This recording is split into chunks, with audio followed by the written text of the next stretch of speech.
guys, and welcome back to this channel. In this video I'll be showing you guys how you can enhance images on CapCut PC. So for instance, when you zoom in to an image, it's going to be a little bit like blurry, so I'll just show you the examples. So as you can see, if I kind of like zoom in, it won't be as high definition as it was before. You're just going to simply select image enhancement and wait for it to process. It does take quite a long time sometimes, but once you're done, it's just going to enhance the image a little bit. As you can see, it's not that like blurred anymore, and it shows like the effects of the plastic, and you can just like then overlay that on top and stuff without it being too blurry and whatnot.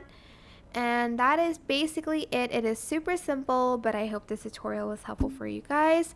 Don't forget to like, comment, share, and also subscribe to this channel if you haven't done that already.